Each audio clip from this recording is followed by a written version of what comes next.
Welcome back to another edition of Davey Mac's Tales from the Satellite. I'm your host, Bobby Damburo, and joining me as always is, well, his name's in the titles, ladies and gentlemen, it's the star, Eastside Dave McDonald. Thank you so much, Robert. Another exciting introduction. You're the host. That would make me the star. Yeah. The genius of Davey Mac's Tales from the Satellite. I was going to say you were the star before you prompted me, but I'm glad you were there to have my back. Yeah, it's always nice to know I have that safety net there. It's important for me to always make sure that I'm just slightly above you. As it is Davey Mac's Tales from the Satellite. But you know what, Robert? I thought the fact that you were 6 foot meant you were always slightly above me. Robert, 6'1". Okay, I'm 5'6", so. How tall are you? 5'6". It's like a fucking twins. Little Danny DeVito over here. Listen, I got to thank everyone on the Patreon and everyone on the internet for giving, quite frankly, rave reviews to the first 6 episodes of Davey Mac's Tales from the Satellite. No bullshit. Everyone has been really warmly receiving the show. We're having a great time. We have so many fantastic stories and things to talk about. And it's really exciting. So thank you all. And listen, here's what we need people to do. Spread the word of Davey Mac's Tales from the Satellite. Patreon will get you the episodes a good 4 to 6 weeks before anyone else. We're doing this. This started for the Patreon audience, and it's still going to be special 4 to 6 weeks before everyone else. Then we are putting the episodes on your YouTubes, your iTunes, your Spotifys, your Amazon Musics, etc. But we want you to spread the word, both of the Patreon and of the fact that the show, the first 5 episodes are available on the YouTubes, iTunes, etc.'s. First 6 episodes are available right here on Patreon. And Robert, you're doing a great job. I joke and I get fired up, but you're doing a great job. Thank you so much, So Dave. is Jared and Ronafez Darkovist. Let's focus on Rob. But if you are going to show someone the YouTube version to try to get them in, start with episode 5 and work your way back. Really? I feel like each of these episodes, we're getting a little bit crisper over time. So let's start with our best and let people work our way back. Controversial take. Episode 1, Fez Pizza Face, was a pretty epic material. So it's an interesting take. It's a hot take. Whatever you would like to do. It's one that I would disagree with. I would start with episode 1 because that's how life works when you're, not a psychopath like Robert jumping back and forth. Wait, are you saying it would be weird? Yes, you're saying it would be weird to start with episode 5 and go back to 1? I am saying it would be highly weird. It would be like a weird tweet or something. So like if we were giving an award for the weird, it would go to us if we told people to start with it. Okay, because we are dealing with a subject tonight. What are we dealing with? Infamous Shorty Awards debacle. Yeah. Thank you, Robert. Thank you for reminding me. One of, if not the most bitter losses in my life. We'll get to that later, but I'll just say this was a very upsetting moment for how I was not recognized for my Twitter ex-genius, and then a lot of scandal and controversy. Yeah, we may be getting ahead of ourselves. Before we go too much further, let's explain what we're talking about. I'm giving a vague setup. Yeah. I just want to help explain it to the audience. What we're doing here is we're discussing the Shorty Award. Last week, we talked about you going toe-to-toe with the fainting goat. Earl Douglas. And winning, coming out victorious. Winning as always. That's what I did. By honestly doing nothing. Just by comparison of doing nothing, you beat Earl, which is kind of sad for him. But I didn't fuck up. Earl has a tendency to fuck up a lot. It's a fuck up situation. Davey Mac, box office gold is what they call me. Bog. B-O-G. Oh, and they call me box Bob. Box office gold. They call you Bob? Yeah, Big Shot Bob. Oh, I thought it was box office booby. No, that'd be hurtful. That would be something we shouldn't put out there in the universe. Okay, fine. I'm just kidding. No. So we saw you beat the goat, but this week we see you take on a llama, which is kind of just an South American version of a goat, if you think about it. Yeah, I have a big time rival in this episode, someone who I still don't have any respect for. Truly.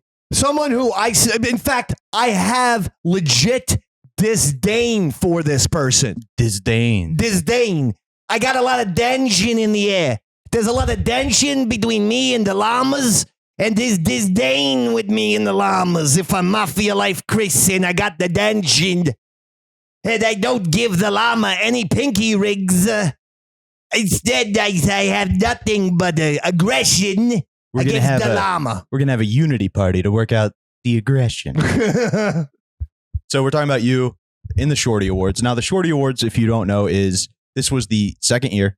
It was around in 2010. Right. Brand new. Yeah, you're right. Back to Year 2, but it felt like it was still quite new. And it also felt like this was the first year that people even knew about the Shorty Awards. It's the first year they really made a push to make it publicity based. It was, because I had joined. What year is this? 2010. Thank you.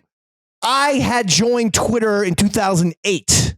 Absolutely. And so if I had known about the first one, I would have made a big deal about the first one. But I didn't know about the first one. But the second one, that was a big deal. Yeah, and big names involved. But what it was is it was basically an award show to give credit to people who were creating content on Twitter. Great content. Great content. Genius content. I would say yours would fall into that category. I don't know if everybody nominated would. No, I agree with you on that. You see what I'm saying? Yeah. I feel like some were just nominated because they told people what to do. But no, what it was is they had different categories. Now you submitted to be in the weird category, and I think maybe the audience could benefit here from some help with. Was it an individual tweet? Like, did you make a Twitio, or was it you just submitted your account as a whole? Okay, yes, I submitted my account as a whole. You did have to go through a process, and then so you had to fill it out. You had to do why do you think your account is the weirdest? I said, just look at my face. That joke didn't get over, though, with them. So then I DM'd them, just a few tweets of mine regarding different things. And some of my videos, some of the odd little videos I was making. And then it was, you had to get outside nominations, which was just fine by me because I knew that I could solicit a decent amount of outside invitations, and so I felt good about it. Okay, how about so basically they selected you, and then you became part of a whole field of things that people could vote for. You had to first put in your shit, then they had to select you, and then you had to solicit and get the support to be like one of the top 3 or 4 type so deals. I think it was the top 5 made top it through. Top five. So okay, so as you present this to Ron and Fez, you come in and you say, hey guys, I'm up for this Shorty Award. You kind of explain to him what it is. Ron sifts through the details from you in a way to clarify for the audience. Like, hey, we need you to vote so that way Dave can move through to the finals and then he'll go in front of a panel. To get to the next round. And Ron, I'd like to play a clip because... Okay. I'm interested. To be completely honest, Ron nails you right out the gate. Uh-oh. I noticed some of your things. You have some haters out there. That still works to your benefit. Thank you. Thank you, haters. Thanks, haters. You hate the hater, but you love the game. That's me. I don't know why they hate the hater. I think I mixed up that phrase. But I looked over at the llama. I think you're going to destroy that fucking animal. Please don't jinx me. I mean, right off the bat, that was the enemy. I mean, we zeroed in on the fact that someone was tweeting as a llama telling people what to do and obey the llama. First of all, doesn't sound like obey Fez? But secondly, obey the llama. And I'm like, that's not weird. That's someone who's trying to fucking control your mind. I give a little, fun video of me here and there, on someone's doorknob, with the old flip camera and go, look at this, look how weird this is. I mean, that's weird. A fucking, the whole animal gimmick. When I went down the rabbit hole trying to find some of your old Twittios, because without spoiling too much, that account no longer exists. Right. One of my favorites was, I guess you were doing something where you'd go up to people and just go, I don't think it's him. And then walk away. And it's just one of my favorite. Dave on the street bits. I get really bored, and that's when the camera comes out. Yeah, because I posted. I used to have all these like little short videos on this thing called Posterous. There was a little like video website. Then you would take that and you would take that link and then put it onto your Twitter and shit. And then one day Posterous is like, hey, guess what? We're not going to exist anymore. I'm like, oh great! All the fucking Davey Mac fucking weird ass gold is fucking lost forever. Although what I was able to do is download most of my Posterous videos and put them on YouTube. They're really shitty fucking videos, but I just didn't want... I wanted archived. I'm no YouTuber. YouTube at Eastside Dave TV is more for my own personal archive. That makes sense. And if you're looking for those clips, you have to scroll down forever. Oh, you're going to have to scroll down past 1,000 videos. They don't call me the content king for nothing, dogs. Hey, what? So you say you guys right away nailed the llama as your competition. Bitch. So was that a behind the scenes thing where you went to Ron and were like, it was hey, stupid. No. Oh, no. I think we all agreed. Like, what the fuck is this? An animal? That's really weird. My icon is an animal. That makes me a weird person. I'm a llama. Come on, man. Yeah, no, it wasn't the best content in the world. Dorky. I do actually have your initial reaction when you saw the competition you were against in the Shorty Awards. Excellent. So I'd like to play it right now. Me too. I don't know who you are, Allie Speed or Maureen Johnson. I do know if you get in my way, you're going to go fucking down. That's what I do know. You want it? You got it. They think no wonder people hated me. I can clearly see exactly where that is. That's in Sirius XM, and the studios are on the 36th floor.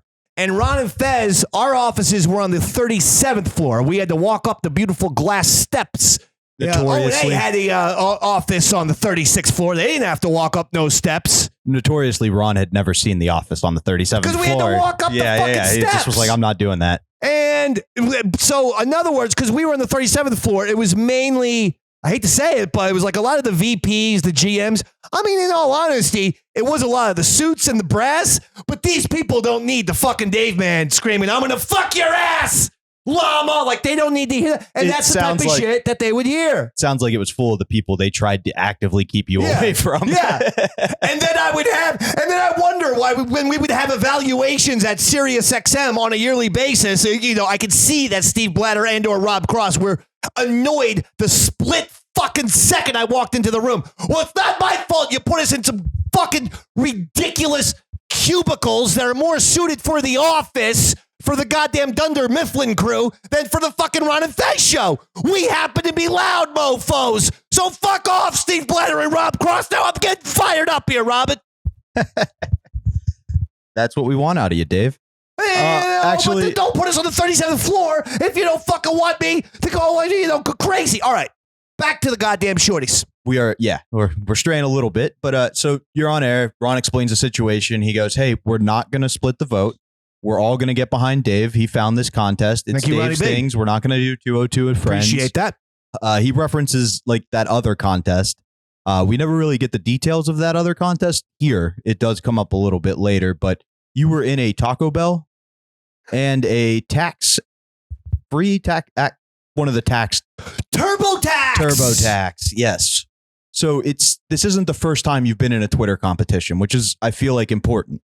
Right. I forgot about the TurboTax competition. You had to write a joke. I forget what I wrote. I know it was about Doritos. So was this contest the same way where you wrote the joke, it got voted on by an audience, and then a panel chose the winner? Correct. So this is the second time you've seen it, and Ron kind of asked for that clarification. You give him the members of the board who will be ultimately making the decision if you make it through. You have to get the votes to get to the top 5, but you're right. The Shorty Award panel, they are the ones who select the winner, which I don't understand then why you still had people voting, because they still had people voting in the top 5. And you could see the results, which is a major mistake because, as we came to learn, you won the popular vote. You were the Al Gore of the Shorty Awards. But every once in a while, 150 or 200 fucking votes would disappear, because I think they thought that I was spamming, but they didn't realize what it was we were fucking promoting it on a goddamn satellite radio show. And I'm sorry, but we had lots and lots of people listening. So I would get like fucking 900, 1,000 votes in one day real quick. And then the next day it would be back down to 350. And every fucking time I went up, kept going back down to 350. And these were legit people. This wasn't fucking me. Yeah. Even at one point you referenced the llama apparently complained that you were able to promote it on a radio show and had this massive audience. In one of her tweets, the fucking crybaby. Yeah. He got a radio show. Yeah? I got a fucking, I got a radio show. I got a podcast. I got a goddamn Patreon show that's #1 in the world right now. As far as Patreon shows about Sirius XM satellite radio from the years 2005 and 2004 go. We are #1 in that category. Hey, yeah. Now that you added that clarification. We've been dancing with. You were explaining who the panel is to Ron. You go through the first 4 names, and they're no one of note. They're no celebs. The funniest part is Ron making fun of every name you bring up. Like one guy, you're like, he's a professor at MIT. Yeah. And Ron goes, that's pronounced Mitt. Just the whole time fucking. Why did they get such lame fucking judges? No celebs. The whole thing should have been celebs. MIT? It was the Shorty Awards. Yeah, but I mean, smarten up a little bit. So they did have 2, I guess you could call them celebrity judges. And you kind of appeal to both of them as you're describing it. So let's take a listen. Now you're going to get excited. Yeah. Mrs. Alyssa Milano. Whoa! Wow. Teen Steam. Yeah.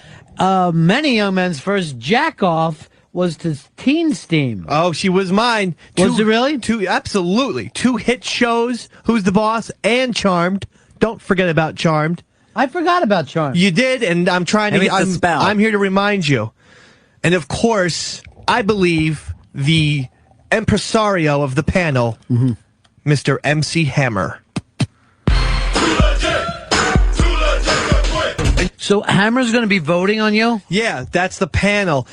So I'm excited because how many times have you heard me talk about MC Hammer on this show? It's like every day. You know what? Let me take a moment to talk to MC Hammer, man to man. And obviously, MC. Can I call you M? M, you've had a big career. And everybody, of course, is proud that you made the bounce back and you did that with Jesus' help.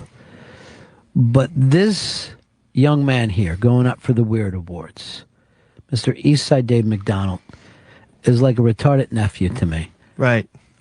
I'm not asking you to overly compensate him, but to look at him and please, Hammer, don't hurt him. Thank you. So Ron does his best there to appeal to MC Hammer, right? I actually am a bit of a Hammer fan. That's not even a joke. I used to kind of like the Too Legit to Quit. I used to remember how to do it. The Too Legit to Quit. Hey, too legit. And then I was like, Hammer time. Boom, boom, boom, boom. Hammer time. I always like that one too. And do you know where he got the name Hammer? No, a lot I don't. of people don't Please know tell this. He was a ball boy for the Oakland A's in the 1970s and megastar, Hall of Famer, and Oakland A's outfielder Reggie Jackson saw him and said, "Hey, little guy, you look like a little Hank Aaron in the face. I'm going to call you Lil Hammer." And when he grew up, he got rid of the little and became MC Hammer. But it was Reggie Jackson who gave him the name because he thought Hammer looked like Hank Aaron as a kid. How about that? That's crazy. Michelle That's why they call me the Jackson, sports master, right there. Michelle Jackson actually gave me the nickname Little Hammer because of my small cock. Oh, Jesus. You really love MC Hammer, though, huh? I do. Yeah, So- too legit to quit. Plus, he was on the sidelines of the Atlanta Falcons games when Jerry Glanville, who was more akin to a wrestling manager than a football coach. Yeah. Like, those are good days, baby. The celebs and the fucking coaches getting weird. So, given the fact that you love him, you love the wrestling element of it, what would logically come next in you trying to appeal to MC Hammer? Well, you got to cut a promo, right, Dogsy? Is that what I do? Let's take a listen. Okay. Videos are so fine, so good, make me hard. Freestyle. Reflection, make me give erection. Come on, inflection, it's craze. Twitty-o. I love my Twitty-o, dogs. You getting money for this, Dave? No, you get a trophy, and you get to go to the Big Apple, New York City, America. We do it from 57th Street in the heart of Manhattan. It's funny. That was yeah. It is 111. Yeah. I had to go 8 blocks, I think it was. It seems like a throwaway, but it's actually really important that if you won, you were given a trip to New York and a ticket. Yeah, that's it. Because as the day winds down, you make it into the top 5. I get there. You're there to go. And I am ahead on votes. That needs to be, recorded and put down there for posterity. I was ahead in votes, and honestly, I was clearly ahead in votes. I had even gotten, hundreds of votes subtracted here and there. But even after that, I was still number 1 in the votes. How could you not be? You are the weirdest person I hang out with. Son of a bitch. In a complimentary way, like a Kaufman type guy. All right. You at one point get that compliment later on that somebody's like, it's very Kaufman-esque. And you go, wasn't he a wrestler? And it really made me laugh that you knew Andy Kaufman from wrestling. This is a bit of a tangent, but while all of this is occurring, the contest is going on the week before the actual Shorty Awards. The statue of Andy Griffith is vandalized. And Fez offers a $1,000 reward to anyone who finds the vandal of the Andy Griffith statue. And it makes like the papers and stuff, like some radio disc jockey wants, this guy caught, and he's getting a bit of press. Wants this guy caught? All right. And Fez is kind of riding that high going into the Shorty Awards, Yeah. So you're thinking, oh, here goes all the thunder to Dave. If you're a listener, as I'm listening along, I'm going, oh boy, Dave's going to steal Fez's thunder again when he wins. Really? Not intentionally, but almost in a sitcom way where like it has to reset at the end. Like, oh, Fez is doing well. Oh, Dave's about to win this award. Here we go. I mean, you could have two different things going on at the same time. Absolutely. But let's be honest. One of those is a blip on the map for Andy Griffith. The other one would be the biggest award of your life, as you described it. Absolutely. It would be akin to an Academy Award. At that time, Twitter was my life. Not so much anymore. I'm a TikTok guy. I like to do dance steps, things like that, So you would say you were pretty excited when you figured out you made the top 5 and we're going into the finals. I was ecstatic. I was, okay, this is going to happen, and I'm finally going to get the goddamn fucking award that I've deserved for years.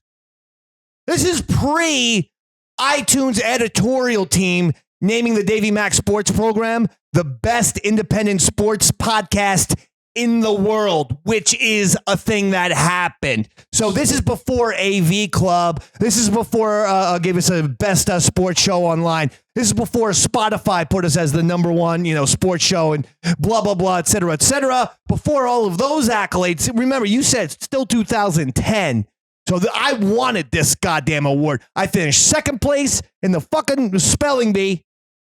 At this point in your life, you're Deacon Blues. You're not the Alabama Crimson Tide yet. Second place in the spelling bee. You want to know the word that fucked me up? Guillotine. Beetle.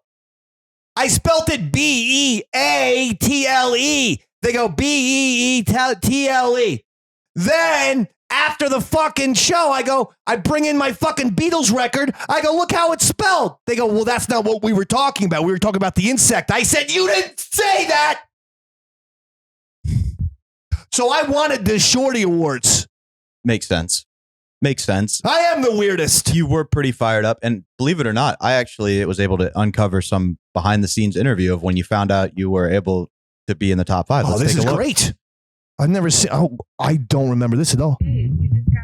Dave, you just got nominated for a Shorty Award. I feel fantastic about it. I'm really happy. What are you gonna? What do you want from me? What are you gonna do? What are you asking me questions for? Go ahead. Let's go. Go ahead. What are you gonna do if you win the Shorty Award? I'm gonna shake hands with Marlon Wayans. That's right, Marlon Wayans, star of the Lay Killers. Next one. Next, I'm gonna lot of fucking time on that. No wonder I got divorced. That was, I think, my ex-wife's voice in the background. That was fucking hysterical. That was great. You clearly very excited about the Shorty Awards. Clearly very intoxicated about the Shorty Awards is what you meant to say. Well, my left eye was like goddamn fucking Tyson had goddamn socked me. I wasn't going to judge you. Well, I was clearly hammered. I'll leave that up to other people. But you can see that even hammered, I'm still thinking about the Shorty Awards. Absolutely, yeah, and being weird.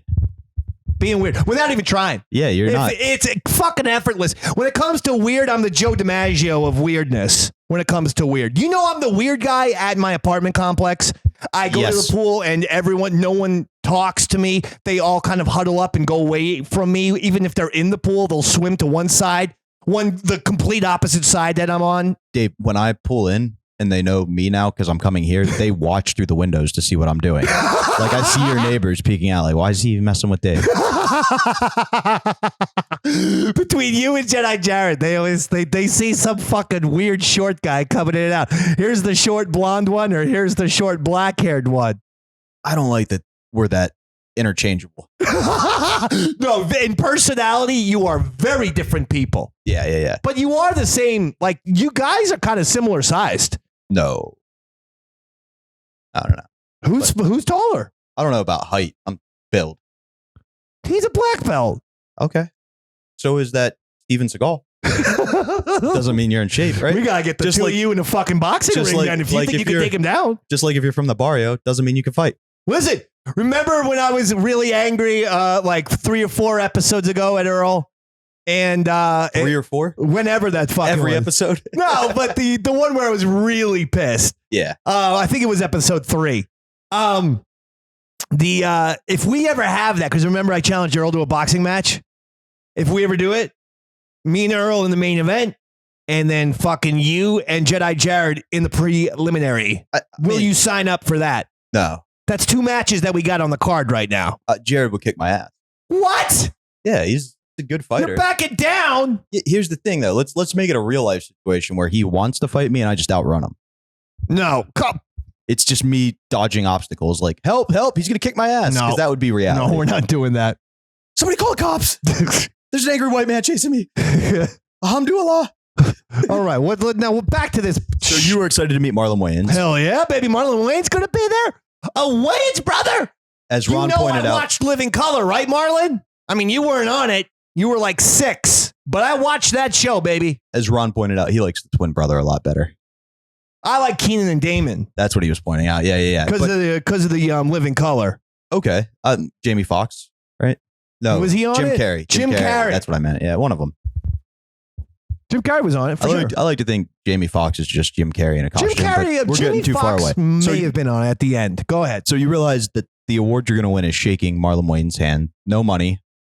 And they reveal that Ron looked at the fine details. And if you're going to win, you get a free ticket to the Twitter Awards or the Shorty Awards. Yeah. However, you logically kind of talked yourself out of that because when you got a phone call and your dad knew it was an award, potentially he had already bought you the tickets and you told them you lived in New York. So you thought maybe they were like, oh, he doesn't need the free stuff. He's good to go. That's right. You're the winner. I told my parents that I had been nominated because that's how fucking proud I was of this stupid award. I told my parents, and my dad bought me tickets to go in. My dearly departed dad, by the way, in case I can give you some guilt, Shorty Awards.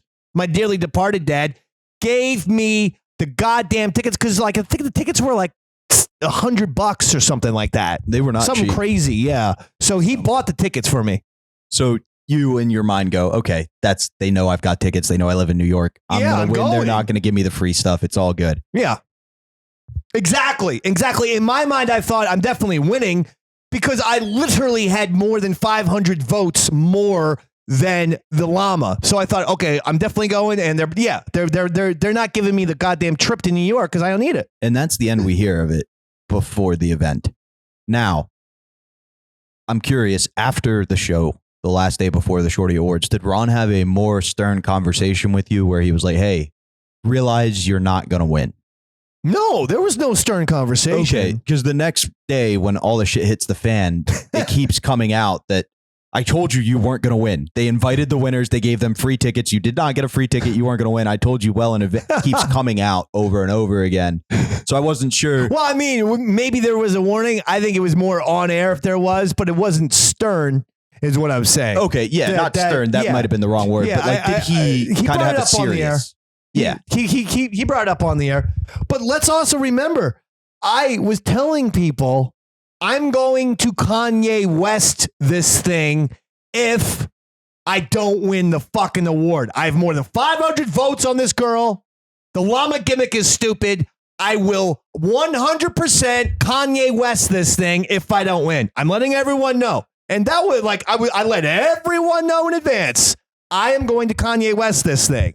So, I mean, if Davey Mac says that, you don't take him seriously or people don't take him seriously. Yeah, I was going to do it. I told everyone I'm going to be doing this tonight. Now, we'll delve more into this in a few minutes when we get to Fez's anger. Yes, sir. But in their defense, at this time, you are the first producer they have that follows through on what he says he's going to do. Wow. And I don't mean that in a bad way, but like, I mean, you did shit on every single producer who preceded me just now, but that's fine. Made me chuckle.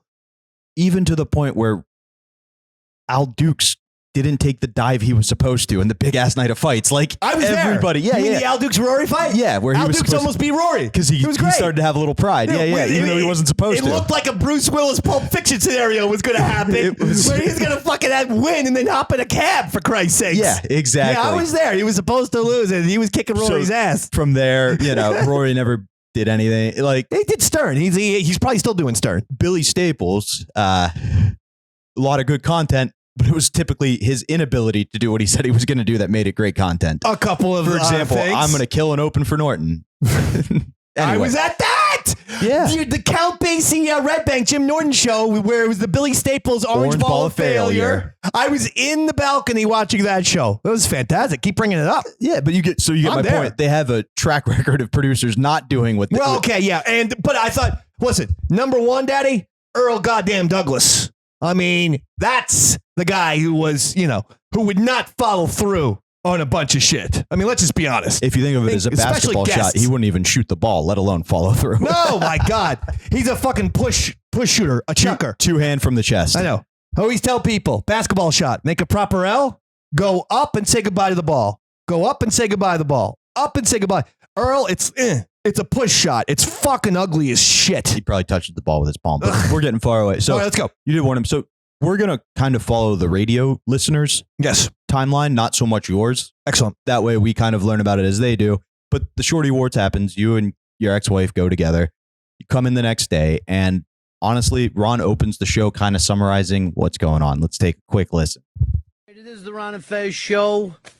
On once again, a very odd day. I will simply start this from my point of view. I get a phone call last night. Dave went crazy, is the way a screaming woman was yelling at me. Dave went crazy, and it's all over the internet. And I'm going, what? He says, turn on the internet. This screaming, crazy woman that I'm partners with. I do turn on my internet, and of course, I'm packed with videos of Dave sent by certain listeners. So now to catch you guys up on it. So this is the next day. This sounds like, I think the Shorty Awards was, I want to say it was a Thursday, and this would be a Friday. That seems accurate. Not that that's important, but that's what I want to say. The number of... So this is, but we're going to get to the Shorties after this. As Ron gets to it, we're going to learn about it as well. Gotcha. Okay. So the number of times we play a clip on this show, and it starts with Ron going, sighing, another really weird day here at the Ron and Fez show. And the exhaling and sighing because we fucked up again, or I fucked up, or one of us is fucked up. But at the same time, I did not feel like I fucked up. This is one of the rare times where, in all honesty, I felt zero fuck upness. In fact, I felt pretty spectacular because I said I was going to do it and I did it. And so what you did is what? You want to tell the audience real quick, just summarize, and then we'll play the first video clip? Well, I Kanye'd West the Shorty Awards And in 2010, that reference was fresh on everybody's mind. However, since then, everyone knows that Kanye West interrupted Taylor Swift at the fucking MTV or whatever awards. It's a very iconic moment. Oh, absolutely. Just given some of his rants, you really want to clarify what you did that was like Kanye. It's like, you just shut the fuck up. Listen, you can give me advice, but don't fucking talk down to me, you little fucking bitch. This is why the Patreon people sometimes hate you. But listen, he does a great job. He does a fantastic job. Now, here's the deal. I thought I was going to win. I sat front row. I had the fucking thing. I was ready to rock and roll.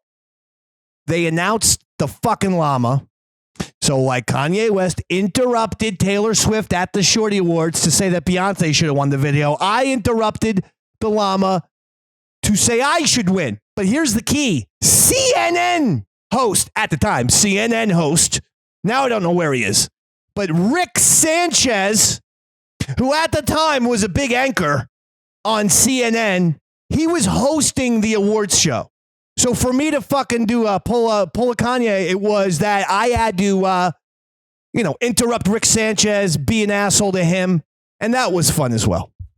And even one of the people who wrote up a blog about you that we'll get to in a second said her whole point was to attack Rick Sanchez because it was fun to fuck with Rick Sanchez and his fans. Like, it was less about to do with you. So everybody's kind of on board with you fucking with Rick Sanchez, right? So let's just take a look at what happened at the Shorty Awards. Goes, everyone's raising their hand. The Shorty Award in the weird category goes to a fictitious tweeting. No. No. Tells its followers what to do. No! Put your hands together for No!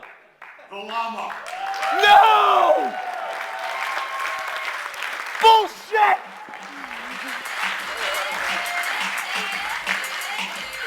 Bullshit! It's a rip-off!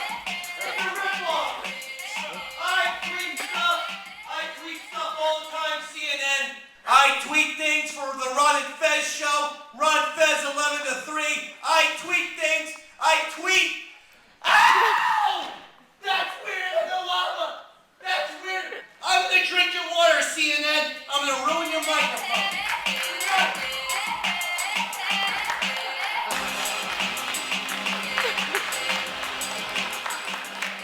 That's weirder than the llama. That guy's a pussy. He's a fucking pussy. He's an animal. Accepting on the llama's behalf. That guy's a llama. Everything bad in America. Everything bad. This guy's a llama represents everything bad in America. He tells you what to do. He's not cool.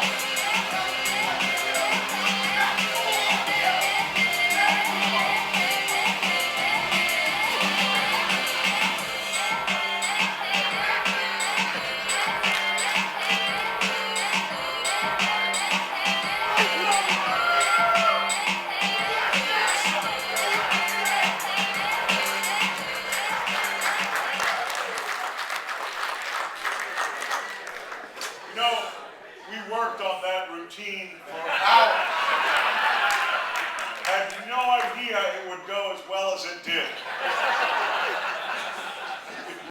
That was a nice save by Rick Sanchez. Yeah. That was a good save by Rick Sanchez.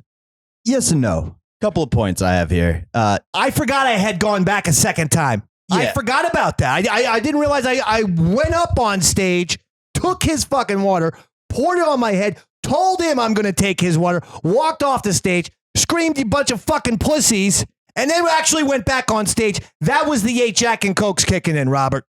8 Jack and Cokes, huh? I wish a certain dead shock jock was around to hear that one, because he called you out on being hammered and you swore you were not. I wasn't up and hammered. down the list. I wasn't hammered. I wasn't You just hammered. said 8 Jack and Cokes. Over the course of 4 hours? Now I feel like Feds. No, but I mean, when I got the award, or when that moment happened, it was 9 or 6. It was 9 or 10 o'clock. Yeah. And the Jack and Coke started around 6. So it was like 2 an hour. So I wasn't hammered. No. And it feels like you didn't get the initial like pulled off stage reaction you wanted. That's why you went back and kept yelling about them being pussies and broke dance. And then even when the security showed up, like that woman wasn't big enough to remove you.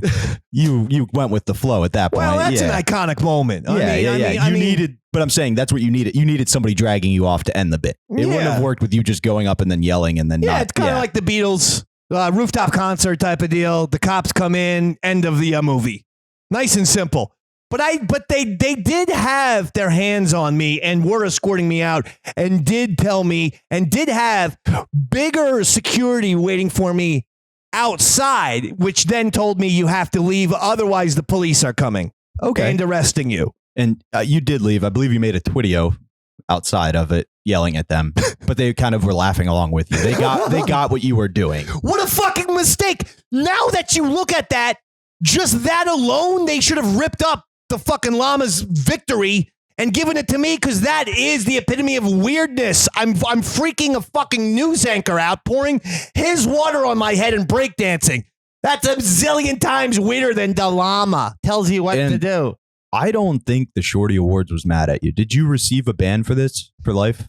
Yeah, the Shorty Awards was very pissed off at me. Because I was looking at the rules as of now, and there are certain things about if you act in a certain way, you will be banned for life. And I really think we should petition them to call it the Davey Mac rule. It's based on me. However, I applied the next year and nothing. No, fuck all, right? Yeah, nothing. And that said, the legacy of what you did, if you look through what happens at the Shorty Awards, people have repeated and attempted to top, and it never has been done. Not Every like moment, that. if you Google incident at Shorty Awards, you're the first thing that pops up. I am the Shorty Awards. I put the goddamn Shorty Awards on the map. That's a tough realization for the fucking folks at Shorty Awards to come to. But Daddy, your stupid little show was not getting put on goddamn cable news networks and, different news updates and things like that. TMZ, blah, blah, blah. The Dave Man put you on those things. Don't you forget about it. And indeed you did. It got a write-up in Media Bright. It was in all over Dig at the time. Dig. Which was a big site. Remember? Oh my God, Dig. Yeah. They were like the precursor to Reddit. Exactly. Yeah. It was all over there. Shit, I forgot about that website. But there's controversy around it because while, yes, you did a great thing. You yelled out Ron and Fez, which Ron said you didn't have to do going forward. When you're doing something like that, you don't have to. You know what I mean? If I'm kind of trespassing and freaking people out, don't promote their show. And it feels like there's a spectrum. Yes. That you think what you did was 100% correct. Yes. Hilarious. The right move. 100%. Yes, I do think it was 100%. I have to tell you, not only do I think it was 100% then, still do now. And in fact, I always will, because I was saying that on the Ron and Fez show. If I did not do it, I would have not paid off what we were discussing. So I don't know why, I didn't feel bad about it because we were talking about it and I was saying I'm going to fucking Kanye this shit. And just to clarify, this is in the moment I'm talking about the spectrum, because I think if you looking back, everybody goes, brilliant move by Dave. Yeah. Because it worked out. Right. In the moment, it felt there was definitely controversy. So yes, you were on one end 100% right. In the middle, you've got Ron and Pepper. Pepper's your kind of number two guy. He thinks it's hilarious, but as Ron kind of summarizes it up, he goes, Chris and I are laughing for the same reason. A guy we work with every day ruined the Shorty Awards. I ruined a lot of shows, baby. So Ron tries. Let me just interrupt you for a second, because I want to say, when I got kicked out, I got into the car. And that's when Ron called me. Here's the behind the scenes juice that you don't know. Ron called and said, Dave? Oh, we're about to get to that clip. So no. You want me to just play the audio? Recorded. Oh, Ron describes it though, the call. But go ahead. Oh, Ron describes the call. Yeah. I have that clip queued up to go. We'll go to that right now. Let's hear. I want to hear.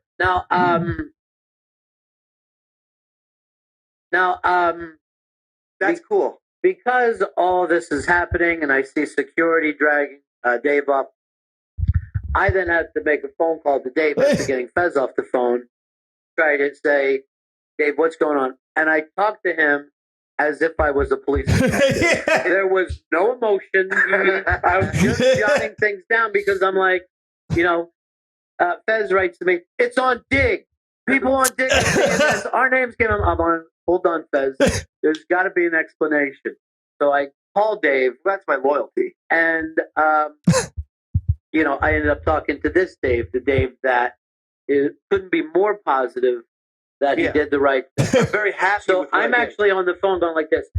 So Dave, is this a good thing or a bad thing? Okay. Exactly, because I don't know what the whole thing is. What is going on? Because to tell you the truth, I just went out for a lovely fucking meal before that. Kind of was chilling at the house and smoked a cigar. Couldn't have been in a better mood. Fez calls me in a panic. I see that my inbox is filled with these crazy videos.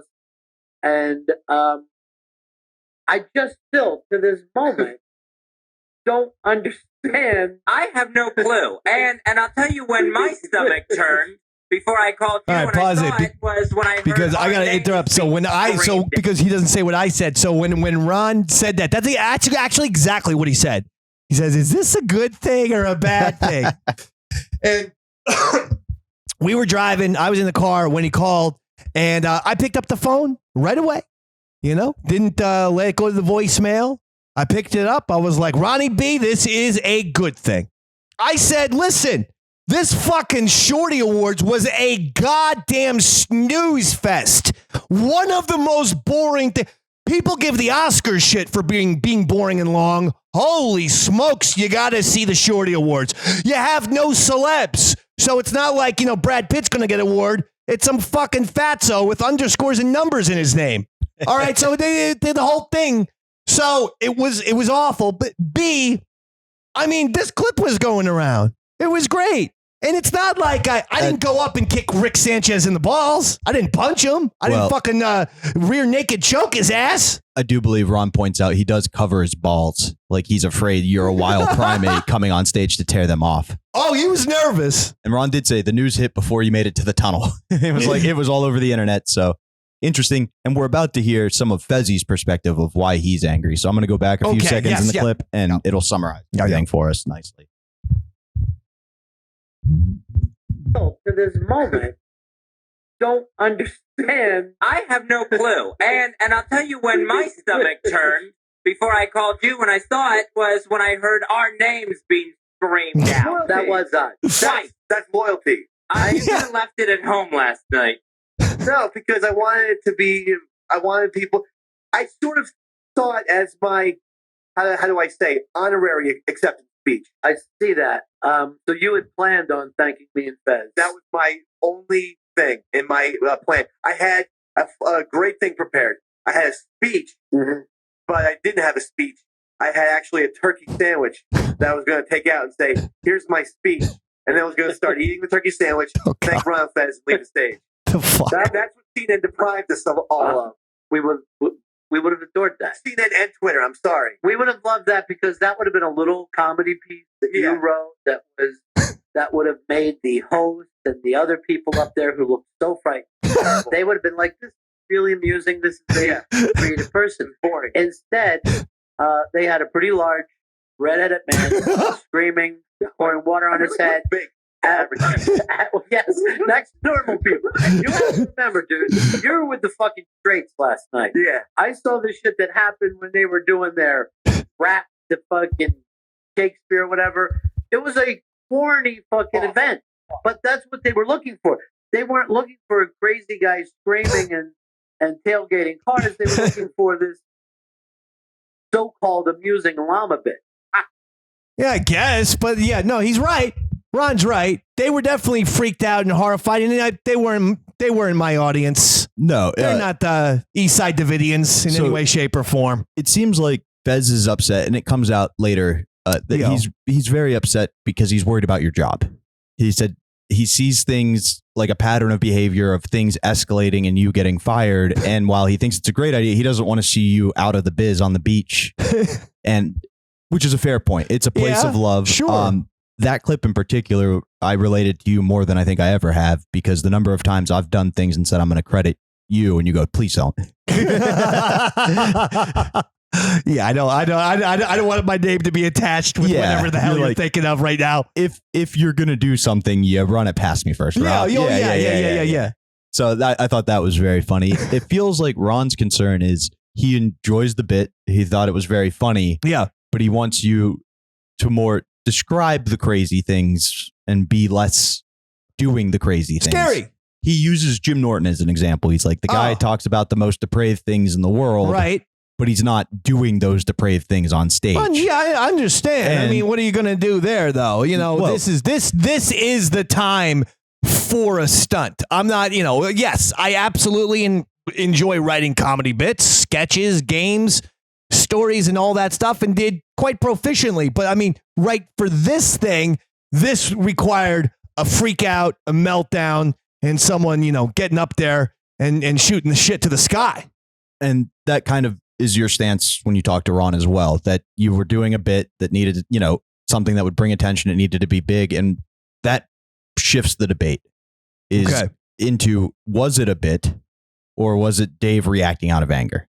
Oh, it's 100% bit because I called it on the Ron and Fez show the previous 3 days. I kept saying I was going to do it. And they were like, that's fair. That's a good point. But when you first described it, you said you saw red. You didn't know what you were doing. You had no control. That's me selling. So it becomes down to, that's what they're discussing though. Like, was it Eastside Dave or was it David McDonald who ran on that stage? Working. And I love that it's hard for you to defend on air because you don't want to be like, well, are we tearing down the fourth wall completely? Yeah, that was me working. That was me selling. But I think the way Ron describes what he's trying to explain to you is very funny. It's a great metaphor. Okay. So let's take a listen. There was nothing funny in what you did. I didn't crack a smile. Well, that's why I got like 80 text messages and emails 10 seconds after it was done. Fez, I only disagree. Was this funny?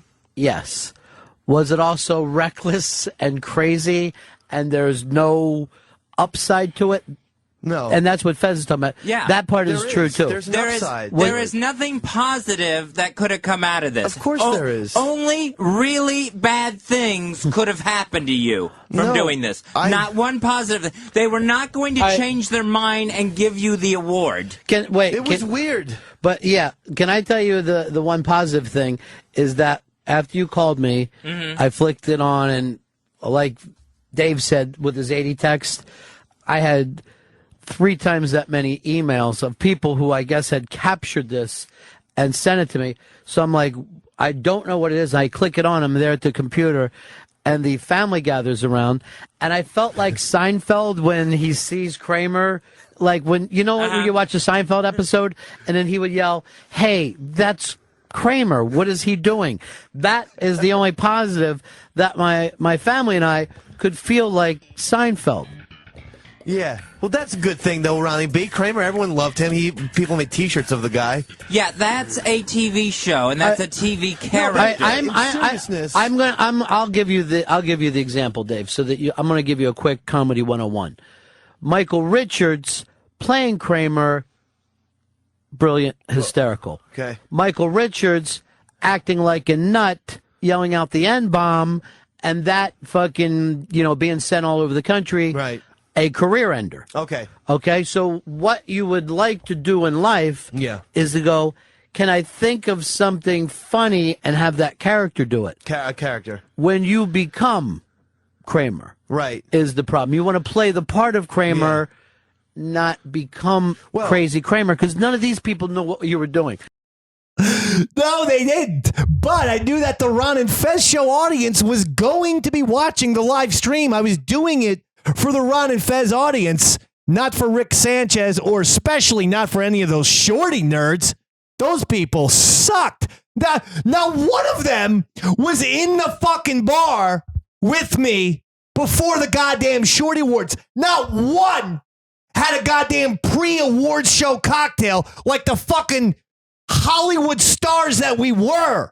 Whoa. Or at least that we aspired to be. There wasn't one of these. We did it, I believe, in the New York Times building or something. But it was upstairs was a theater, an auditorium, and then downstairs was a fucking huge bar. And there wasn't one person at the bar but me.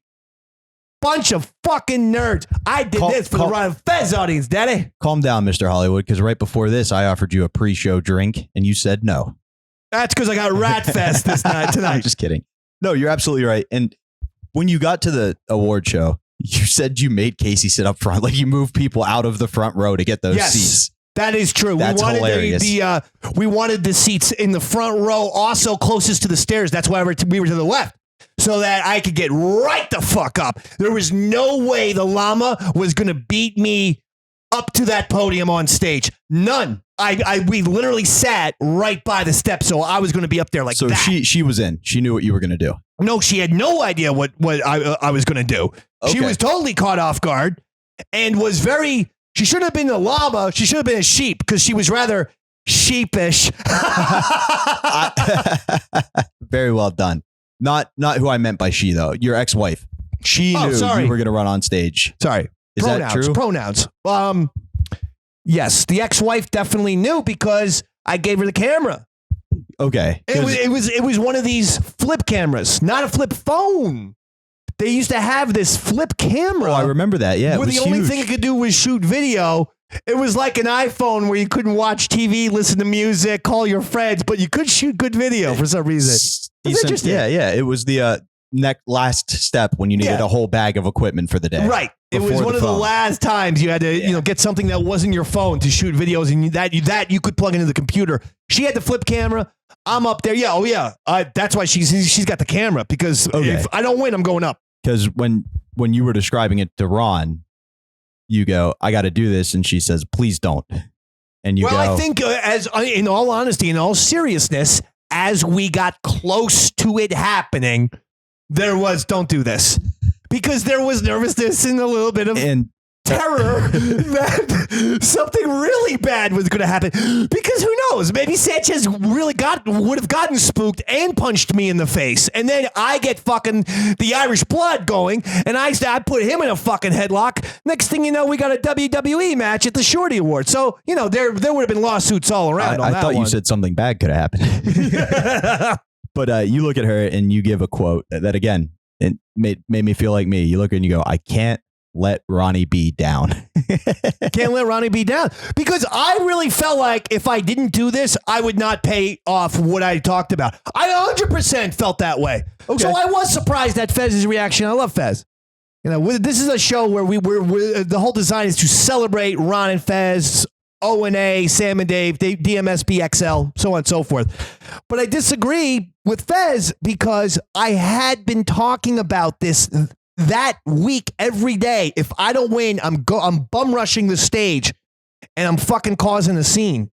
And that's exactly what I did. You keep making those points that you said you were going to do it. You got to do it. Ron brings up one thing and he points out that a week before this, there was a Ron Bennington interviewer in Unmasked. And it was Tom Green. Okay. And he talked about, he sees the elements of Tom Green, the influence of Tom Green in there. Did you feel any element of that? Did that have any effect on this particular performance? The falling down, the screaming. No, because the quote Fez goes to is, I tweet things that does sound kind of like what Tom Green would be yelling as he got arrested. Or maybe Tom Green sounds like me. I mean, what do you want from me? We're the same age. And in all honesty, I'm me. Yeah, I'm not anyone absolutely. else. I'm not fucking Tom Green. I'm a decade younger than you, so I'd be lying if I said Tom Green didn't have an influence on me in my comedic styling. Yeah. So I didn't know if that was for you. And a lot of times you do things out of tribute, so I wasn't sure if this was a tribute. I like Tom Green. Okay, so I'm not an anti-Tom Green guy, but more than one person can be, crazy and wild, weird, doing experimental stuff, trying to push the boundaries, trying to do different things. Like right now, we're doing something pretty unique and special and original. Tom Green doesn't do this shit. No, he doesn't sit down and talk. Come on, Dad. So you're holding to the reason you did it was you said you were going to do it, and that Ron and Fez should have known you were going to do it because you said you did it. And it was a good bit. Right? But that's your point, is you said I was going to do this. Yes. And here's Ron's. That's my point. Here's Ron's response to that. I happen to know this. I was upset. I happen to know that you enjoyed the Tom Green Unmasked so much. I did. You went to see Tom Green. And I saw the elements of the Tom Green, I'm screaming, I'm falling down. Exactly. So I kind of get that you were thinking, I'm going to do something really bizarre here. I had said that weeks and weeks ago. I said, as soon as I got nominated on the Ron Fez show, I said, I will Kanye this if I don't win. Way before even seeing Tom Green unmasked or anything like that. Here's the problem. I've been saying that for literally 2 months. Here's the problem. I didn't believe you. I know. Really, and you guys should have heeded my warnings. I'm going to watch you like a hawk. So there it is. That's see, I made a good point there. I've been saying it before the Tom Green unmasked. Yeah, he and said Ron you were didn't believe me. He thought it was That's bullshit. the problem. I thought you were lying. I don't blame him. Because he had been used to Black Earl Douglas. He had been used to, as you pointed out, the Wonder Boys, the Owls, the Al this, Dukes, the that. Billy Staples, Lily, a whole Wonder bunch Boy. of people who wouldn't pay it off. Dave Mann's not that way, baby. No, Dave Mann paid it off. Dave Mann always pays off. Are you kidding me? And paid it off big time. And like we discussed, Fez's whole thing is he doesn't want you to get fired.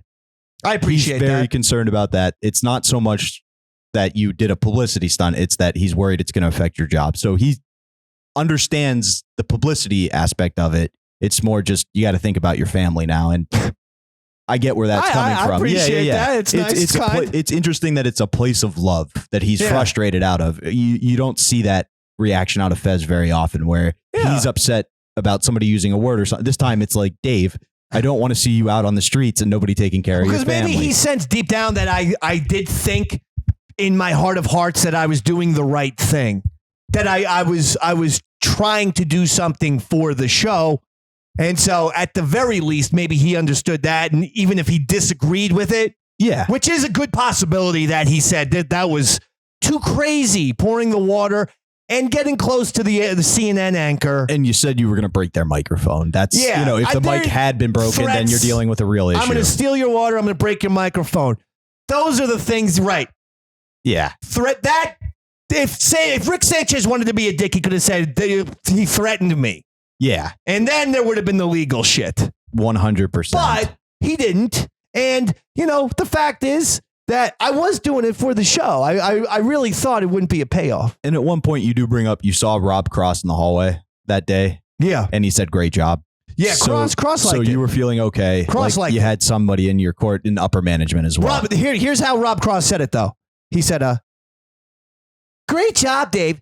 That was a really, really, really awesome bit because he doesn't have vision. Oh. So okay. He's not actually blind. He's very, very, very legally blind. He's as close to being blind without being fully blind without having the cane. But he's got the big, thick glasses, and he even has a phone with humongous numbers on them. And when he talks to you, he talks like Stevie Wonder's with the head. He does the head thing. That's cool. So he was like, I love it. And he kind of has like a Tarantino or Richard Dreyfuss voice. And he's like, I love the performance, Dave. He called it performance, by the way. So he knew. I love the performance, Dave. That was really good. That was really special. Rob Cross was cool. Okay. Steve Blatter might have been the fucking dick. The one to worry about. He's an airheaded Doonesbury character. He knows absolutely nothing about talk radio. How the fuck he got in charge of goddamn talk radio channels is beyond me. The only thing the guy ever did was some FM radio, rock radio in fucking Arizona. Makes sense. But he's running a talk station. That's why we had 2 conversations in the goddamn 9 years I was there. You're hired and you're fired. Yeah, he's a fucking, just airheaded doofus. Now, speaking of airheaded doofuses. Yes, sir. You're upset with Rick Sanchez. Yeah, I am. You're upset with Twitter. You're upset with the llama. And you construct, I'll call it a conspiracy theory. I think there may be points to it that are accurate. Do you remember what your theory of why you lost this was? No. So the llama's handle was do what I tell you. Hate that. So now you've got a creature that tells people what to do and you want it to listen. And you point out CNN's in the media. They want people to get that messaging of do what we tell you and listen. This is good shit. We're going to pick the llama. One of their pundits came out and said he was supporting the llama. You go, there's a conspiracy at hand.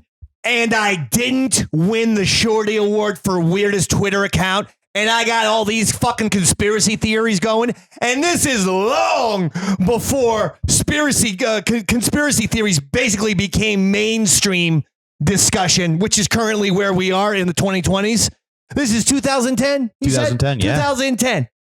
And I'm coming up with some crazy-ass conspiracy theory. And by the way, that sort of makes sense. The whole thing about the llama was do what I tell you. You know, like you are my mental slave. Do what I say. Now think of a color purple. Interesting. CNN wants to recognize that. And I believe you point out your MSNBC and Fox News going forward. And I'm curious, did you stick to that? You're a real Fox guy now, Total, David? Polar opposites. I'm a nobody guy. I am. No, I know. That's why I go back into. I wish things could be 1930s America where we hated. We all agreed that they all suck. I'm at that point where all political parties and news channels suck, except for the Davey Mac Sports Channel. Fucking A, baby. But that's sports. Yeah, that's different. Sports is life. But so we found out, you have your crazy conspiracy theory, and Ron goes, and that's when you say things like that, Dave, that's when it becomes real, and it's really crazy, and we get worried about you. Well, I mean, don't need to worry. It's just, I will say the wheels get spinning sometimes when I lose, and this is, like I said, the spelling bee in school, the Little League All-Star game. Yeah. It still had a brutal loss, 9-8. That still burned in my memory. And anything like that. Ron pointed out no one, including him and Fez, knew how much this meant to you. Like, this win felt like you were due, how much you deserved it. And I wanted the award for sure. Clearly, that's a real take.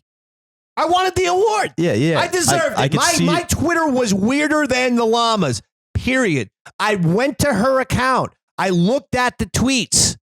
First of all, it was like a fucking copy and paste job where every single day was do what the llama tells you to. So like you would see that same exact tweet or a small differentiation of the tweet every day. There was no variety in the fucking Eastside Dave thing on Twitter. Oh my God, you're getting videos, you're getting this. You might have a nice picture of me on the toilet, Bobby. A nice little picture of me doing number 2. That's weird, Sanchez. Especially because you were number 2 your whole life. Hey, you know what I'll do? I'll take that duty out of the toilet, Rick. Smear it on your fucking upper lip and call you Dirty Sanchez. You're a fucking dead man, Rick. I'll take that back. That's where that could be. Your neighbor's looking in the window. Fucking neighbors hate me. And you hate my guts because of all the shows. You were making rants like that on air, and Fez makes his point as clear as possible. All right. Now, did you notice you never, identified yourself? You just kept yelling, I tweet things.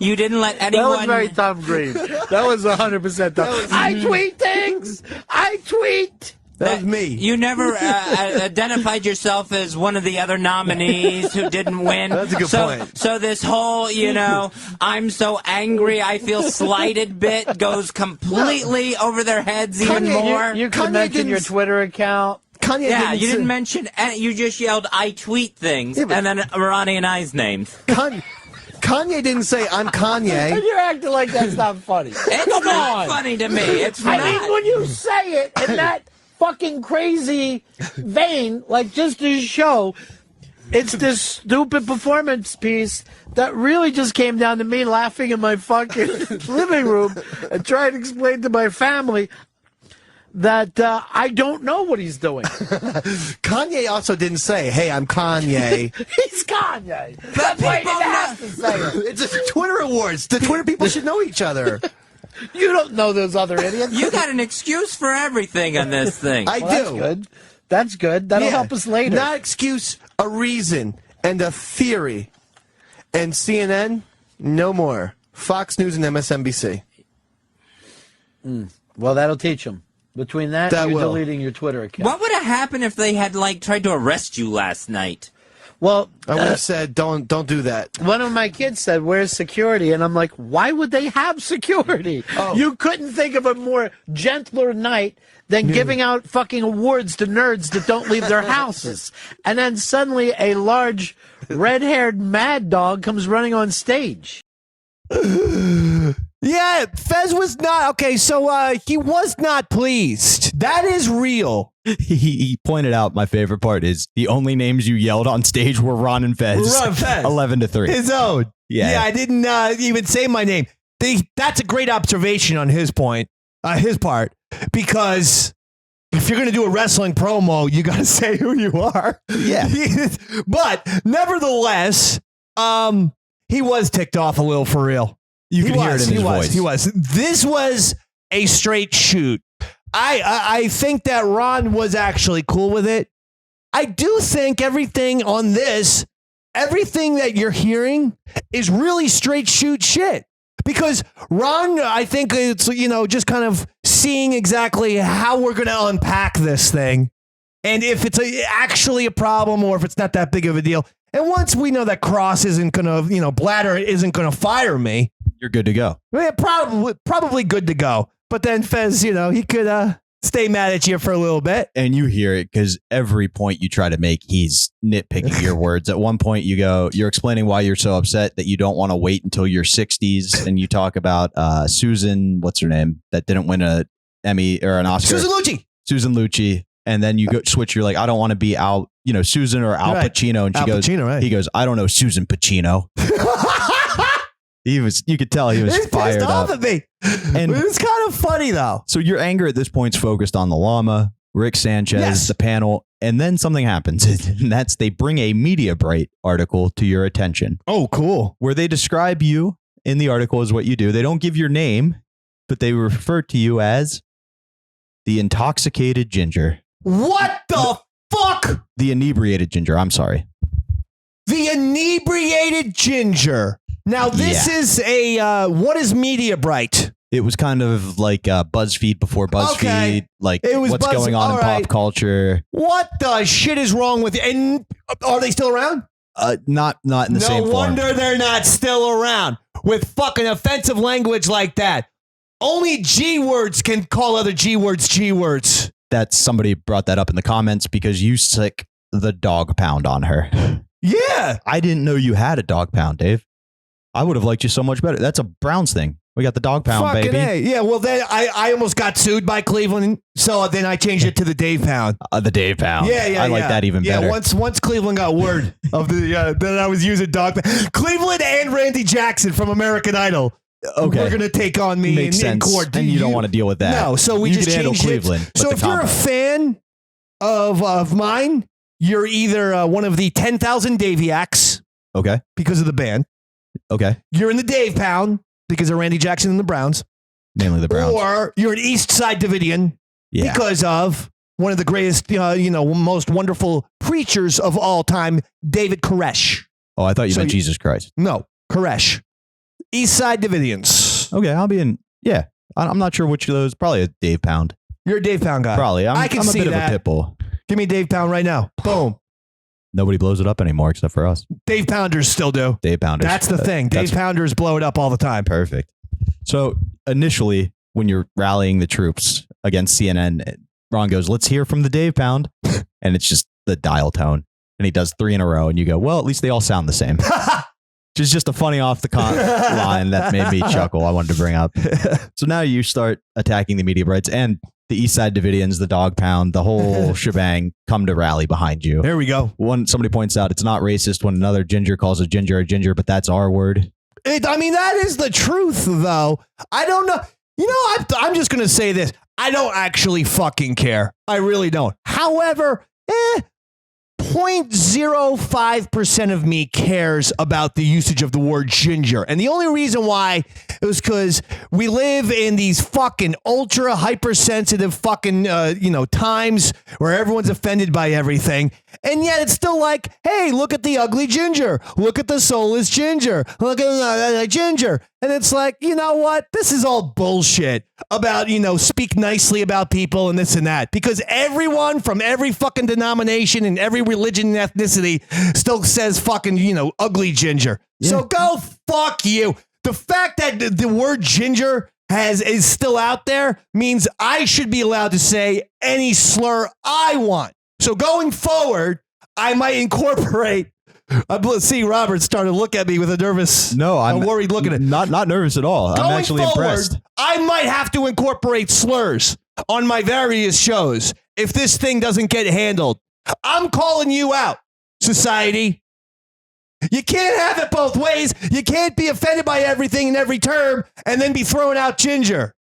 I went into fucking White Castle the other day at 1 o'clock in the morning. I got called a ginger and an albino. Okay. The fuck is that? Not a compliment. No! And I'm only 25% albino. Other 75% is Scottish Irish. You prick. I didn't realize albino was a race. Yeah. But you took the same stance back in 2010 when you go, somebody look up this Alex Alvarez. And I love how I'm consistent. I want to find out his race so I can make fun of him. And you go, please don't be black. Please don't be black. But it is bullshit. It is. And you can make fun of that. You don't say that word. Don't say that word. Don't. Blah, blah, blah. Dude. And by the way, before people, say, oh, come on. No. Ginger is, it's always, there's always the word ugly or soulless that precedes it. It's a negative connotation and it makes people subhuman. But guess what? I don't fucking care. I'll be subhuman. I will accept that slur if I'm allowed to use slurs on everyone else going forward. I want you all to take a vote. I'm not going to do it irresponsibly, but I want society to vote me and only me being allowed to use slurs going forward. I'm cool with that. I want not for this episode. Going forward. You better watch out. I'm going to try it first on my FM radio show. Oh, I wouldn't do that. You're sure? Yeah, no. Try AM first. Those people who still listen to AM, they like that kind of language. And Jivey's looking nervous the more you talk. But no, so you find out it's actually a chick.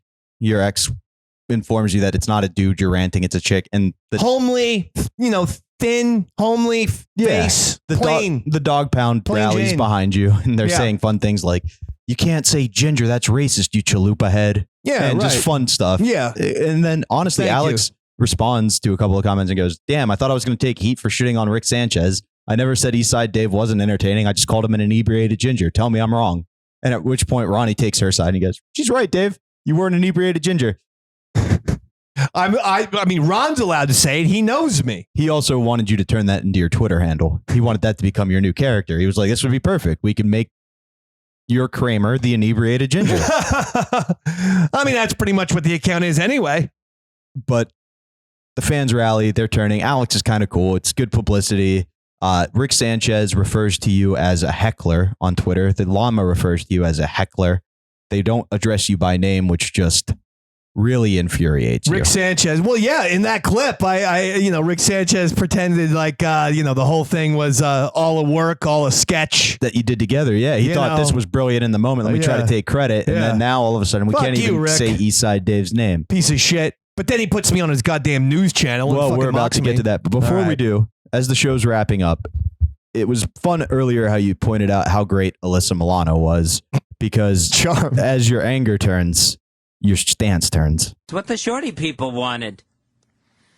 Was it what CNN wanted? It's what MC Hammer wanted, apparently. I doubt the Hammer even voted.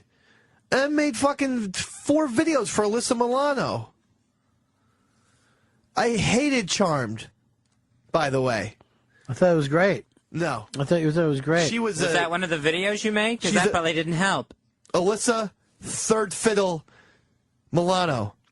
Because the stars of that show were Rose McGowan and Shannon Doherty. Those were the stars of Charmed. Star of Who's the Boss? Tony Danza. Man, I'm looking at what people wrote to her. You had the best line at Shorty Awards after the stage imposter. They're retweeting. They're calling you a staged imposter. You're getting quite the write-up here what is with these aliases. What's staged imposter? What's that? I guess that you were acting like you won and you didn't. Staged imposter. What the is stage that? imposter. The stage imposter. Yeah, you didn't belong up there. Okay. That's a weird according to word. Somebody. But again, you got to remember that's the llama's fans tweeting at the llama saying you had a great line after the stage imposter. So the llama had fans, huh? I don't know. The best description I heard is, Dave, we live in this is from Ron, by the way. Dave, we live in a world where they call Sum 41 punk rock. You can't be out there being Black Flag. And you go, isn't it time to bring back Black Flag? And Ron goes, not if you want mainstream success. You want a sports show. We keep hearing you talk about the sports show. You want a sports show. Yeah. Do you think Mad Dog would do this? And he's asking, Mad Dog Russo. Yeah. And it's Hey, let me get up here. The Shorty Awards, the Christopher Mad Dog Ruth, and let me tell you something. I should have won the goddamn Shorty Award for the weirdest Twitter award. I mean, first of all, if you ever hear me and my partner Mike Francis for the last 10 years, you know that I'm a twitchy little freak. I sound like I'm doing constant cocaine deals. I have a Daffy Duck type of speech impediment. I mean, how I didn't win the fucking Twitter Shorty Award for weirdest radio host, and you have an animal called a llama, and then, everything, a llama. I mean, who even, comes in counter with a llama on a regular day basis? Very few people. A squirrel, a pigeon, I can see that. And I'm Christopher Mad Dog Russo. Fuck you, America. wouldn't have been as good. No. Much better seeing you. No, because Dog, he doesn't know a lot about pop culture. Like, when Mad Dog likes a movie, he references Maltese Falcon, and he thinks that that's a hip and current reference. Exactly. So, yeah, he wouldn't have had any idea what the Shorty Awards even were back then, though he is following me on Twitter and retweeted one of my things. Really? Yes. In the past couple months, he was on television wearing I actually forget what it was, but I said he looked like somebody. It was a pop culture reference. I put the side by side. He looked exactly like it, and he thought it was funny and retweeted it. Did he DM you? Can you fall asleep on camera for me? I'm looking for a co-host. No, but I would love to hang out with Mad Dog one day. That'd be tear awesome. it up. Let's go to a Bruce Springsteen concert. Come on, you fucking pussy. You could talk about the glory days. Yeah. You drive, though, Mad Dog. I'm not driving to MetLife. Mad Dog. You get the guy. I'll get the tickets. You drive and pay for all the alcohol and the parking. I think that's a pretty fair deal, doggy. Mad Dog, he's not going to let you control the radio. Oh, God, no. I know. And Bobby Tamburo got all mad because we went to Metallica recently, Mad Dog. And I wanted to listen to some fucking hard rock. And he's putting on Harry fucking Chapin. And here's the thing, Mad Dog. I got us the tickets to Metallica. So, yes, was he driving? Correct. But I got us the tickets to Metallica, dog. I should have had radio control just for that reason. Ordinarily, driver has radio control unequivocally. But when the person has 2 Metallica tickets, that person should get a little radio control. Oh, absolutely. Absolutely. I was just joking around. You fucking son of a bitch. Harry Chapin, too. Yeah, it was Harry Chapin and Krayshawn. I can't believe you didn't like either of those two. Different ends of the spectrum. Now when I'm going to Metallica and I have 7 IPAs in my belly, I got to get something that fucking rocks. And I'm not saying I'm one of those people who has to listen to Metallica. I want to hear a little AC/DC, GNR, some shit like that. Yeah, and you wouldn't let me play Crying Like a Bitch either. On that note, the show ends. What happens? Because you said there was some behind the scenes conversations where clearly we talked about it. Fez is worried about your job. Ron's kind of neutral. He's figuring out how they're going to frame it. I will say that what happened behind the scenes is that Fez was upset at me, I think, for a couple of days, maybe a week. And I actually, was a little surprised. But then again, at the same time, I was acting insane, and I probably shouldn't have plugged Ron and Fez noon to 3. I probably should have just said Eastside Dave. So on that account, I have to agree with Fez because I could have made the scene and then said at Eastside Dave, I'm the weirdest. Look at this. But I thought in my head I was doing something loyal. But he was right in that he did it. At one point, in the same way I'm right when I tell you, please leave my name out of whatever fucking little goddamn weird ass feud you got going on with you. He was right. I shouldn't have probably done that without permission. And just so you know, I do keep your names out of feuds, but when somebody says it, I got to jump in like I'm Peter cutting the dude's ear off. You know what I would say? In my head, you know what? If there was anything that was, and so there was a little tension for a week because of that.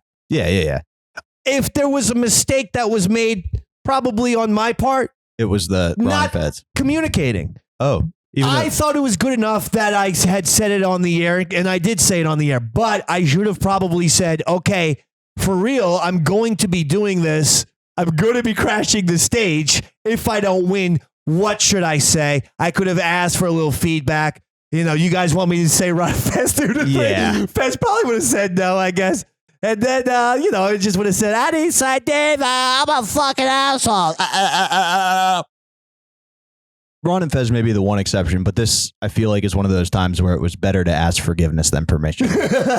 All kidding aside, like, you went for it, it worked out. And when the show ends, seems like Fez is upset. Ron kind of got it. Probably was like, don't Ron get got fired. it. 100%. He was totally fine with it. Kind of in the perspective of everybody, not just Ron and Fez fans. Everybody looking outside in. But by the way, you've let Earl on here, or was he not there? It was just Chris Pepper Stanley. I believe it was just you and Pepper at this point. Okay. But from like the outside looking in, was it funny? Yeah. But were you kind of the asshole of the story? Absolutely. You made yourself out to be, you imitated Kanye West. The whole point of making it funny was to be the jerk of the situation. Right. And I got on CNN because of it. Well, that's what we're about to talk to, because when the show ends, you're the jerk. And then Rick Sanchez goes on his show and opens his mouth and kind of turns everybody's opinion on the situation into the fact that you're now the good guy in all of this. And he had a thing called Rick's List, where he would say, these are Rick Sanchez's top 5 stories that you need to keep your eye on. And this did land at number 1. Yet again, Davey Mac, the Ichiban of radio, baby. Number 1 on Rick's List. We should just call you the Ichiban of radio. Listen. Let's take a look at what Rick had to say. Because I'm a big Twitter user, and I'm also the first to start Twitter on television news, as you see every day, with these Twitter lists that we put up for you. I have been asked again to host the Twitter Awards, which are essentially called the Shorties, where people from all over the world get the awards for putting out the best tweets in politics and entertainment, in everything, even up to weirdness. And it's called Shorty Awards because the Twitter entry is short. It's short, right? And because you have to put it in 140 characters. Exactly. So here I am at the Shorty Awards. You had a moment, didn't you? And I had a moment. Well, I thought I was on a roll and I was doing fine, but then all of a sudden some freak jumped up on stage. Let's watch, shall we? Let's do it. The Shorty Award in the weird category goes to a fictitious tweeting llama. No! That tells its followers.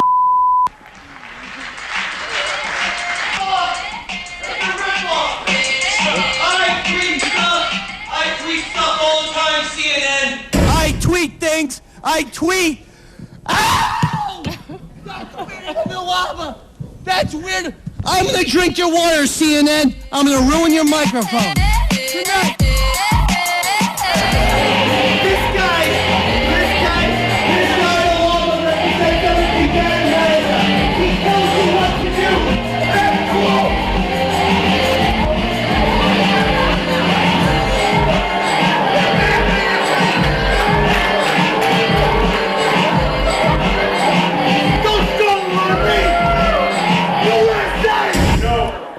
Worked on that routine.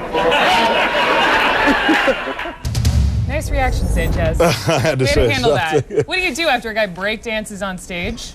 Well, for a moment, I felt a little bit like he was entering my space, and it started to bother me, but I didn't want to overreact. Well, He got a little cozy with you. When you grow up as a kid, like in the barrio kind of thing, and somebody does something like that, usually you punch their lights out. Did it take everything for you to keep your hands down? I just figured it wouldn't be the right thing to do, because somehow, before you know it, we're rolling around on the ground, and Jon Stewart's having a heyday with it and stuff. So I kind of stayed away and let the folks who are supposed to organize the event. What I wish I had at the time was a way to tase him. Womp womp. I'm serious. I mean, if ever there's been a reason that somebody needed to be put on, more tasing. No, but look, this guy was out of control, and I don't know. Do you know his story, by the way? No, I don't. And quite honestly, I don't care, because I'm kind of curious about the Shorty Awards themselves. Because can we be serious for a moment? Go ahead. What a bitch! I don't care. What kind of fucking journalist is that who, when someone says, do you know this person's story, and he's clearly saying that maybe there's something interesting? What kind of fucking real journalist would go, no, I don't care? No wonder fucking everyone hates you, CNN. As for you, Sanchez, this is the barrio. I live in the barrio in New Jersey. Anytime you want a piece of fucking 190 pounds of twisted Irish steel, You know where to find me. I'm all over the goddamn internet. I'm on the biggest rock station in New Jersey at WR18 95.9 FM every fucking weekday morning, 6 to 10. You can visit me there, or you can visit me here. Tase me. If you even tried to tase me, I would have taken that taser, slowly unbuckled your belt in a seductive way, slowly zipped down your pants and pulled them down, and I would have tased your dick hole, Sanchez. I would tase your dick hole. So you want me anytime, baby, and tell that fucking jabbering moron to your right, hey, stupid, next time someone tries to initiate a conversation about an interesting story, don't shut it down with, no, I don't care. Fucking pieces of shit. I'll go 12 rounds in any type of cage or ring, octagon or boxing ring. You can see what kind of shape I'm in, Sanchez. I'm ready for it. Yeah. Punch me in the face. I'd like to see you try. I took your water. I took your water. I took your microphone. And I took your dancing space. That dancing space became mine to do my various breakdancing moves. Which the woman did. That podium became mine. The woman did notice it was breakdancing. Let's give her a little credit. I give her a little credit. As for her still being in the news, it was 10 years ago. She's far too old to be an anchor now. 13 years ago. The fruit is overripe, if you will. But fucking A it is. The first thing Ron points out when he plays this clip is, I didn't think Cubans called it the barrio. There's holes in the story already. At which point the fans start calling in. Yeah, because, just to go. Rick Sanchez is, he doesn't, this guy's not fucking Che Guevara. No. I don't know what kind of hard-ass Rick Sanchez thinks he is. Yeah. But, come on, man. And just because you grow up in a tough part of town doesn't mean you can fight. Anyone who smells so much like mint, and the smell of mint was overwhelming on Sanchez when I went up, to the Shorty Awards stage. It was getting blasted by a fucking peppermint patty. I don't know what his cologne is. Is it fucking mint lifesaver? I'm sure he has to cover up his rampant alcoholism somehow. He might be the alcoholic. I'm thinking so. Especially when he says a line, I wish I had a taser. This guy was out of control. When the sentence before was, I would kick his ass if I had to. Well, was he out of control or wasn't he, Rick? Because, I'm from the generation that used the phrasing, knuck if you're buck. Right? You can talk about it or be about it, Sanchez. He didn't do nothing and he wasn't going to. You could see how comfortable I was invading Rick Sanchez's space. And I like the fact that I didn't want to punch him because then we'd be rolling around. What are we doing? Playing Twister or are we 69ing each other? Making what does that mean, love. rolling around? Sweet, sweet love in the barrio. Fucking sucking each other's dicks, Sanchez! Rick Sanchez sucking each other's dicks. Live on Tales from the Satellite. And it is interesting that now you are trying to find a fight between Roy or me and Jared, because at the time you go, I'll fight you right now, Sanchez. And Ron goes, yeah, and the O&A guys are friends with, the UFC. This is early on. We could probably get you as the undercard. And you start cutting promos. Unfortunately, with the promos, I feel like you leaned more into the weird, still trying to prove the point that you were the weirdest Twitter account. Yeah, I didn't have anything for a promo. The promo you just cut was so much cleaner and nicer and ready to go. Yeah. Look at that, Sanchez. Not only can I fucking cut a promo, I'm better now than I was 13 years ago. Does that scare you shitless fucking Barrio Sanchez? Because it should. I'm going to smear my fucking shit on your upper lip, dirty Sanchez. You heard that right. You're not on CNN anymore. But wherever you are, I'm going to rub my butt. And then I'm going to fucking knock you out with my fist. And then when the fucking lights go off, I'm going to fucking put a little fucking poo mustache on you. Yeah. And when you made that joke on air, Ron was like, you got him. I'm sure he's never heard Dirty Sanchez before. No, he's never You're going to introduce actually heard him. Yeah. I heard that before. No, I know this for a fact. I wouldn't be surprised. He seems like a stuck-up prick. He's a sheltered guy. But so you do try to get him. You egg him on. You cut a couple of promos. After your promo, Ron goes, did you play this promo for Feds? And you go, no. And he goes, here's what I want. I think after the show there should be something called a production meeting where we run bits, and then maybe Feds could teach you how to cut a promo, Dave, and it would appear clearly you have learned because that was pretty good. Fucking A. Yeah. Fucking A, Rick Sanchez. Anytime, baby. Any place, anytime. You got the Dave man on your ass. And I'm not going to be rolling around with you. I'm going to be knocking your block off. Hasta mañana, bitch. Absolutely. And that's pretty much the end of our I love it. incident at the Shorty Awards. Right? That's it. Now, I'm getting a little bit fired up at Sanchez because you know what? The more I think about it, the stun gun I had forgotten about. I remember him saying he punched me in the face and saying he's from the barrio. That was famous. I had totally forgotten about the stun gun. Now he's going to fucking shoot me? don't tase me, bro. But as that, obviously you and Fez has patched things up. Yes. Ron, was there any guidance of going forward? If you're going to do a publicity stunt, run it past us. What was the fallout show wise? Oh, it was fine. It was fine. Like I said, I think there was maybe a little bit of tension between Fez and I, maybe just for a little bit, few days, because maybe it caught people by surprise. But I still didn't know why, because I was definitely going to do it, but I probably should have said, okay, I'll be doing it tonight. Absolutely. And part of it definitely was Fez was mad. You stole the publicity from Andy Griffith, as Ron pointed out. No, Ron made that the joke, though, to explain why there was tension a number of times. He was like, and look, is this because he took it from you, Fezzy? Okay. The Andy Griffith statue. I don't remember that. Oh, it's one of my favorites. Okay. They never found the guy. But as far as the Shorty Awards, if you go to their website to this day, your interruption is one of the most watched videos on their YouTube. There you go, Shorty Awards. I don't know why you hated me so much. Again, all I did was make you viral before anyone even knew what the fuck that meant. I put you on the news. I put you everywhere. The Shorty Awards should actually have me back as the host. I should be the Rick Sanchez now.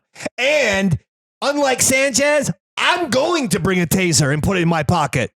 If some motherfucker tries to fucking Eastside Dave my ass. Yeah. Right in the fucking neck. That was a good idea, Sanchez, but you didn't think, you pussed out a little bit. You didn't bring the taser. I'm bringing the taser.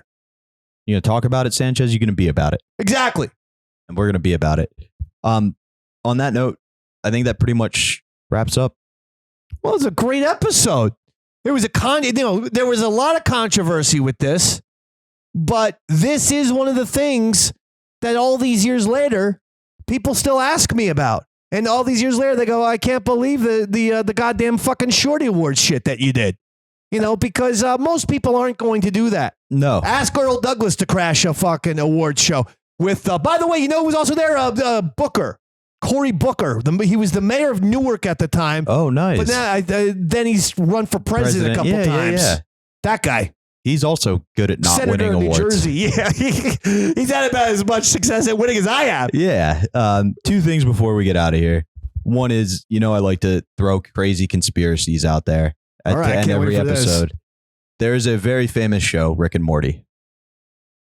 Rick is still have yet scientist, to see it, but I'm interested. Yeah, it's based off Back to the Future kind of thing, and Rick's a scientist, and the show started development in the early 2010s, and the main character's name is Rick Sanchez.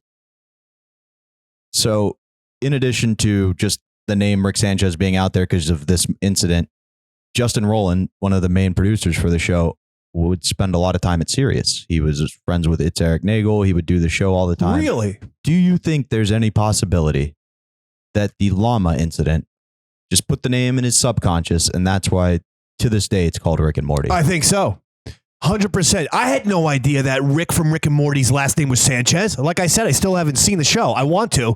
I hear good things about it. When Justin Roiland was fired from the show for his allegations, I said, you didn't have to surprise me. I already knew Rick Sanchez was a bad guy because of how he treated Davey Mac. Damn! Yeah. But and he's friends with E-Rock, this Rick and Morty producer? One of them was. I forget which one. But yeah, he was on the show a bunch. Jesus in fact, Christ. one of the songs. Anyway, it's not important for this What I will say, I will give your theory credit.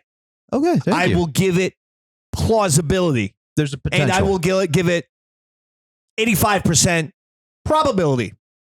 Because everything you're saying now is adding up. So, yeah, I'm going to take credit for, I guess, inventing half of Rick and Morty now. I would say the best half, the better half. But more serious question to end the show on. The car ride to the Shorty Awards versus the car ride home. What was the energy in the car like? The car ride to the Shorty Awards was really fun. I was having a good time. I had I had everything that was going to happen in my head. I knew I had the game plan. And the driver's just sitting there not knowing any of the game plan or that anything's about to happen. No. I was telling the driver, the ex-wife, I was saying, this is what's going to happen. There will be a bar and a couple cocktails. You could see. I haven't drank a fucking bottle of Jack Daniels or anything. But a few cocktails just to have a little bit of liquid courage, but not so much that you can't formulate words. Okay. And so I was going to have a few cocktails, make sure to get to the front row. If they say the fucking llama, it's go time. Everybody else, get the fuck out the way. Make sure that flip cam is rolling. Don't blow this. Hit stop. I will edit it. So just hit the goddamn record and keep it rolling. We're going to, this is going to be done. And then post ride, I felt good. Ron called, said, and I was nervous because you see the number and then you go, well, this is going to, he's going to be cool with this, right? So I picked up the phone, but he did say that. He goes, is this a good thing or a bad thing? And I'm like, no, it's a good thing. It's a good thing. No one's gotten arrested. I didn't touch anyone. Yeah. See, that's the other thing. I didn't touch Sanchez. I did not touch him. I took his water and I got into his personal space, but I didn't lay a finger on the fucking guy. So I know what I'm doing. And so I thought it was only going to be a good thing. Yeah, I can understand Fez's perspective that if you are semi-threatening with, I'm going to steal your water and break your microphone, you're breakdancing, maybe plug your own name rather around. Yeah. And a caller did call up and say, hey, would it have been better if they had plugged special delivery? And Ron was like, probably been better for Dave. Which I thought was very funny. Yeah, but Sanchez didn't play the Ron and Fez on CNN, did he? I feel like we didn't hear Ron and Fez noon to 3 on Rick Sanchez's Rick he list. Cut it out on purpose. Piece of shit, Sanchez. That's another reason I'm going to kick your ass, Barrio. And it may have been the side angles where you heard the Ron and Fez a little better than the main angle, but who knows? We're going to get out of here. Make sure what an episode. Make sure you tune into the Consummate Entertainer, the intoxicated, inebriated Ginger, Eastside Dave across all the platforms. No question about it. Davey Mac Sports Program is going really hard, really strong, and it's the best the Davey Mac Sports Program has ever been. Yaddle Chattel Star Wars podcast, fastest rising Star Wars podcast out there. Eastside Dave and Son Wrestling Show, nationally syndicated by Beasley Media, over 70 radio stations. Listen to it online, wherever you want. The Davey Max Tales from the Satellite, patreon.com/EastsideDave. You get this show at least 4 weeks, possibly 6 weeks in advance of everybody else.